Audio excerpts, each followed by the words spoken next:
Bengal tigers,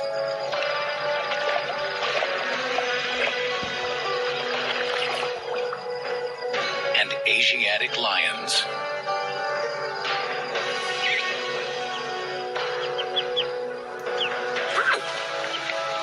How do we protect ourselves from them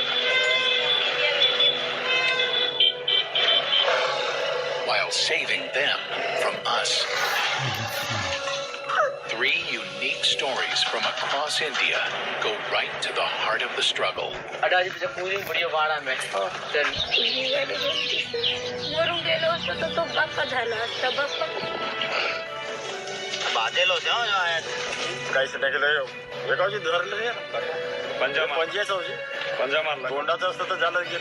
There are face-to-face encounters and unlikely friendships.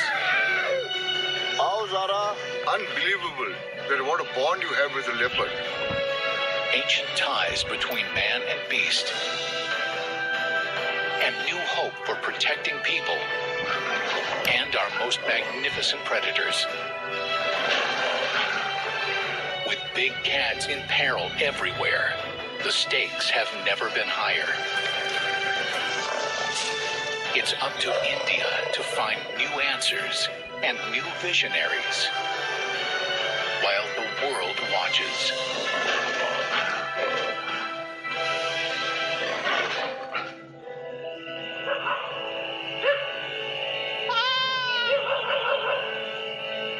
Across India, in the dead of night, it happens.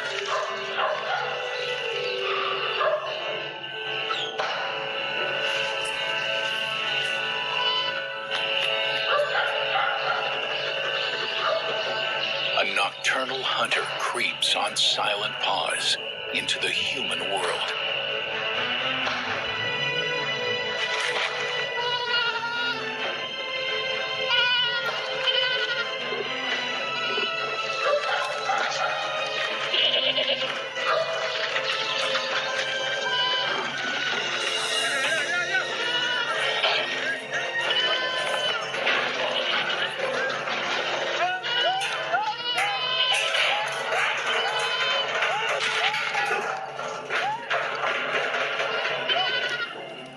It strikes, robbing a shepherd of his main livelihood, right in the middle of the apparent safety of a village.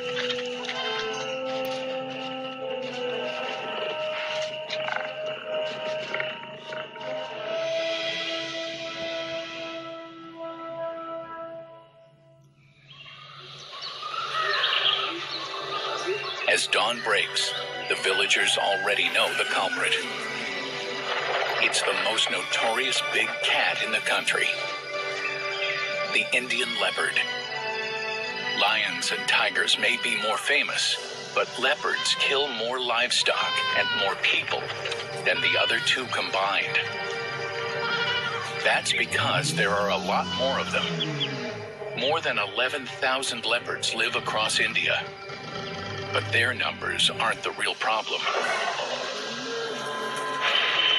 Ours are. More than 1.2 billion people live in India, 3 times the population of the United States, in a country 1/3 the size. In the span of one human lifetime, India's population has tripled. Yet 2/3 of all Indians still live rural lives. People have pushed into the cat's territory. The herds of antelope and deer that leopards once hunted are gone now to make way for grazing livestock, leaving leopards tight on space and short on food.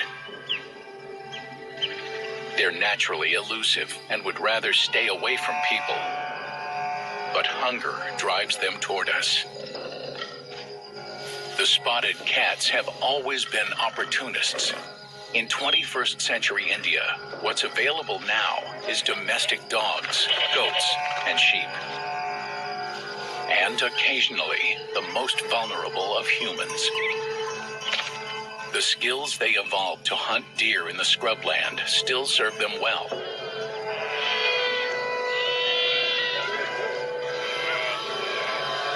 They move as silently as ghosts, And with low light vision 7 times better than ours, they can creep right into a village.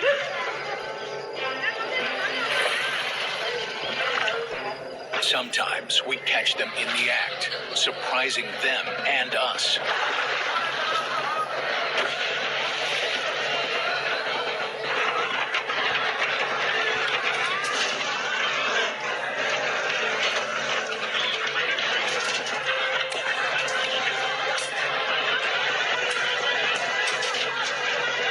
A terrified leopard is a deadly thing. In a southern Indian village, this leopard has fallen into the communal well.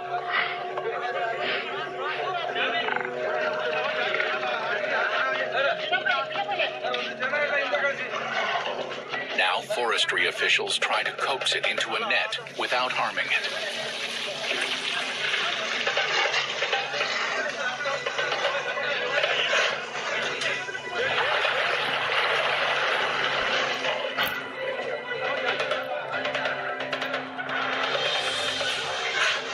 It will join a restless crew of other problem cats that have been trapped in villages and fields. The usual solution is to release them far from people.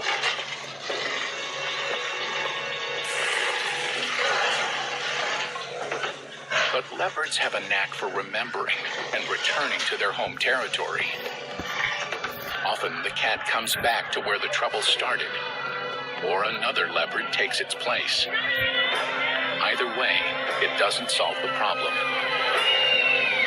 Frustrated villagers take matters into their own hands. There's violence. And often, the cat pays with its life. Across most of India, humans and leopards are locked in a cycle of temptation, anger, and retribution. But not everywhere. One small community has stopped fighting back. It's just outside the town of Bara, in the state of Rajasthan, northern India. The shepherds who live here are Rabari, an ancient Hindu tribe. They're traditionally nomadic, with origins near Afghanistan. Today, many are semi-settled, moving between local grasslands and doing some farming. In this arid country, growing anything is a challenge. A family's livelihood largely depends on a few dozen cows and goats. Rabari herdsmen gather up thorny branches and stack them into makeshift walls. It offers little defense against the predator that's hiding right next door, just out of view. From their rocky lookouts, leopards once stalked black buck and Indian gazelles. But that prey is gone. Now they set their sights on the Rabari's livestock. No one knows exactly how many leopards lurk among Bara's hills. Some say it's about a dozen. Others believe it's close to 40. It's easy for them to keep their numbers a secret. Their home is a stronghold forged of 900 million-year-old granite. Over the eons, it's eroded into a maze of caves and tunnels. Here, a leopard can move unseen.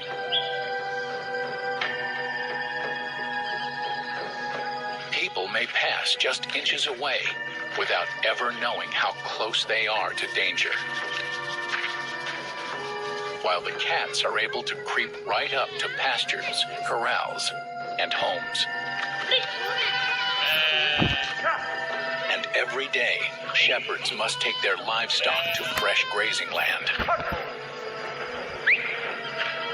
A leopard may spend hours watching a target. Like a young goat that lags behind the rest of the herd. Then, when the moment is right, it strikes.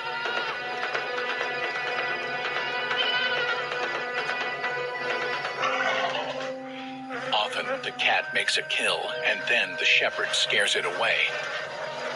the people know it will come back after dark, looking for its meal. In other parts of India, this carcass would be poisoned and left out, bringing a slow death to the leopard that eats it.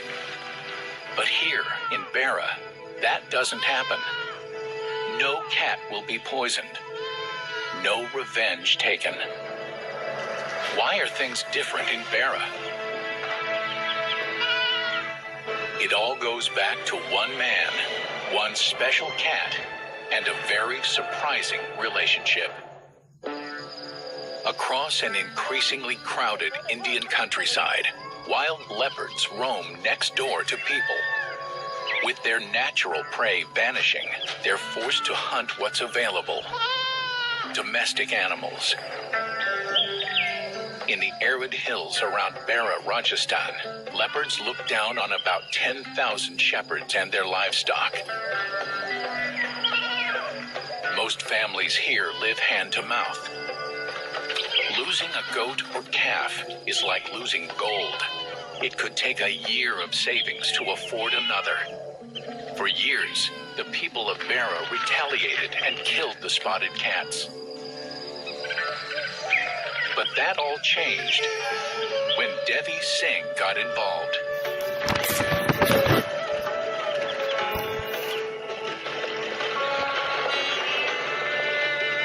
Devi's a patriarch of one of the oldest and most influential families in Rajasthan. He owns much of this land.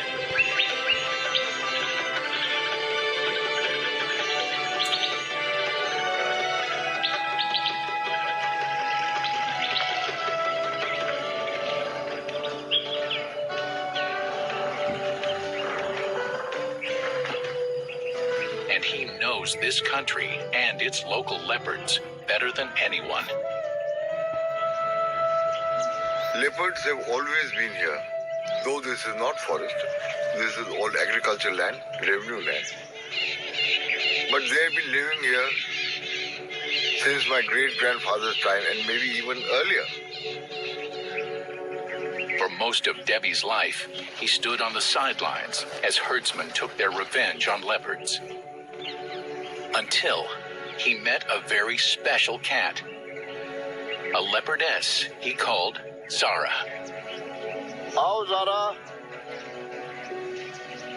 For 12 years, Devi filmed hundreds of encounters with Zara. It's very strange for a leopard to approach people, but Zara was different. She was curious. Zara was born in these hills, and I saw her as a young cub. For a female, she was very, very bold. She was not scared of anyone.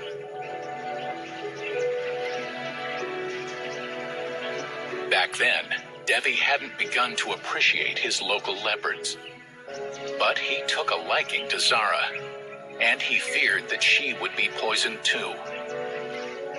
To keep her away from livestock and people, he began bringing her dead goats from the butcher shop.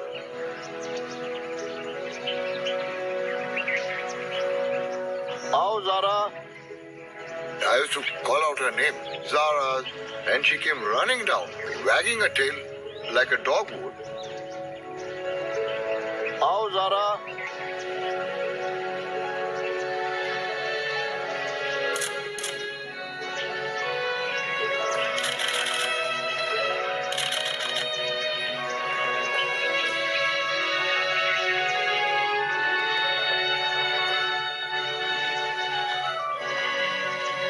It is unbelievable that what a bond you have with a leopard. Zara began to wait for Devi in the same spot each day. Zara, the moment she heard my vehicle, she recognized the sound of my vehicle. She would pop out. And there she was sitting in front of her. Devi's affection for her grew. You see, it is very thrilling when you have a bond with a wild animal. Zara. And leopards are very shy, I know, and they're very elusive. But to get her used to this And you have to work on it to get that bond with an animal. Over the 12 years, Devi watched as Zara raised 5 litters of cubs. She even allowed her young ones to eat and play in full view. I learnt a lot from Zara.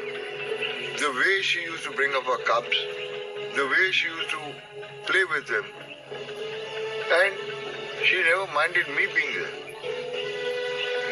I mean, I've seen Zara and her cubs playing at about 40 feet away from me, with no fear at all. Devi's protection made sure Zara would survive. But Bera's other leopards were still being killed. The shepherds were still angry and afraid.